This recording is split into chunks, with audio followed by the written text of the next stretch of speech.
Լիլիթ, ես գիտեմ, որ դուք ներգրաված եք նաև տնային խնամքի, կարելի ասել տնային աջակցության ծրագրին։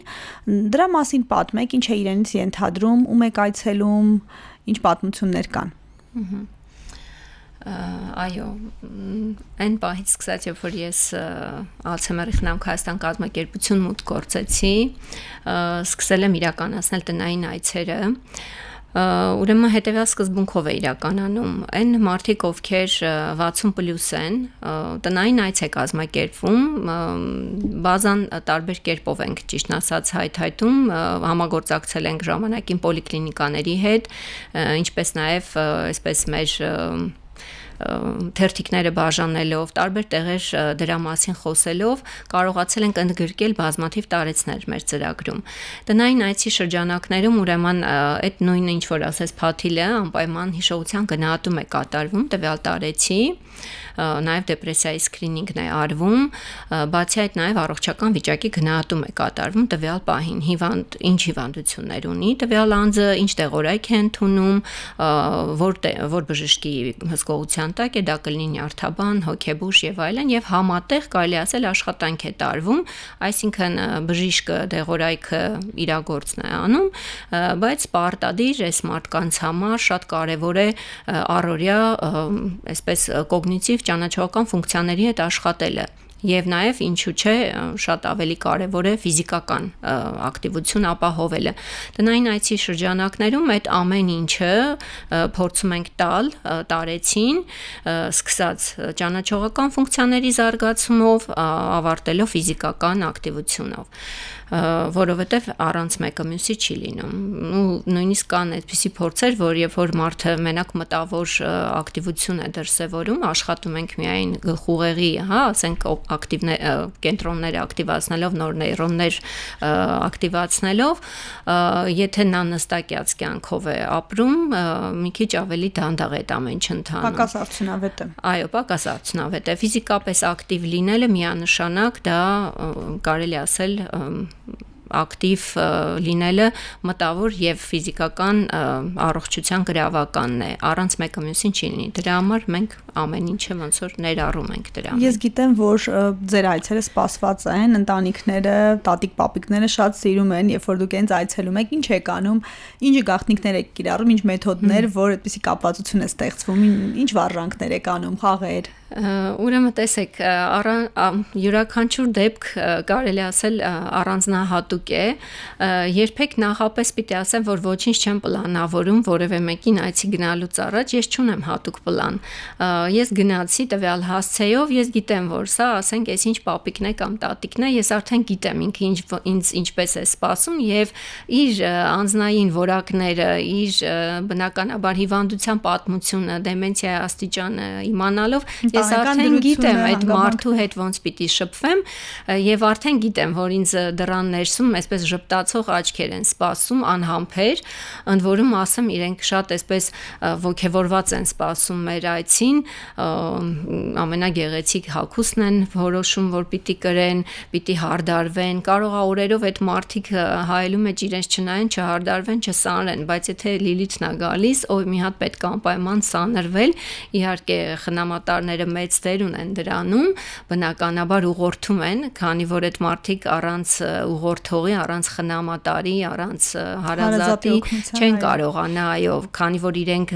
իզորու չեն այդքանը մտապահել, հիշել, նրանց միշտ պետք է այսպես ճրագը պահող, ուղղորդող եւ շատ հետաքրքիր են մեր հանդիպումներ ընթանում, պիտի ասեմ նրանցից յուրաքանչյուրը մի հատ ոնց որ չգրված գիրք լինի, կյանքի պատմություն լինի, միգուցե զարմանալի հնչի, բայց ես ամեն տուն գնալուց տվյալ տարեցից ինչ որ բան եմ սովորում եւ հասկանում եմ, որ մարդը կյանքի ճանապարհ է անցել եւ անկախ նրանից ինչ կրթություն է ունեցել, ինչ հասարակության մեջ է շփվել, մեծացել, ինչ մանկություն է ունեցել, ցավոք սրտի պիտի մի փաստ արձանագրեմ, որ բոլորը գալիս են ծերության ժամանակ, հասնում են մի կետի անխուսափելի եւ ոչ ոք որևէ մեկը ապահովագրված չի դրանից, ցավոք սրտի, անկախ նրանից մի քանի բուհ է ավարտել, պաշտոնյա է եղել, թե հասարակ բանվոր է եղել, եթե գալիս է այդ չարաբաստիկ հիվանդությունը, հա դեմենցիա կոչվածը ցավոք նա շատերի դուրն է բախում եւ մեզանից ոչ մեկ ապահովագրված չի, չգիտենք վաղը մենք ինչ բախտի կարժանանանք դրա համար ծայրահեղ համբերատարություն եմ ուզում այսպես քարոզել, կոչանել, այո, տարեց մարդկանց հարազատներին են ընտանիքներում, որտեղ կան տարեցներ, նրանք միայն հարգանքի են արժանի, որովհետև միայն ջերմության, համբերատար լինելու, ընկալված լինելու պարագայում այդ մարդու կյանքի որակը կարող է փոխվել, այլապես նրանք շատ դժբախտ են, նրանք շատ արագ դեպրեսիայի մեջ են ընկնում, տխուր են օրերով, միգուցե նաև իրենք շատ միայնակ են զգում եւ ապրելու իմաստը կորում է։ Իսկ եթե գիտեն, որ կա թեկուզ մեկ զույգ ջերմ աչքեր, որ օրվա մեջ անդադ գալիս է իրանա փնտրում,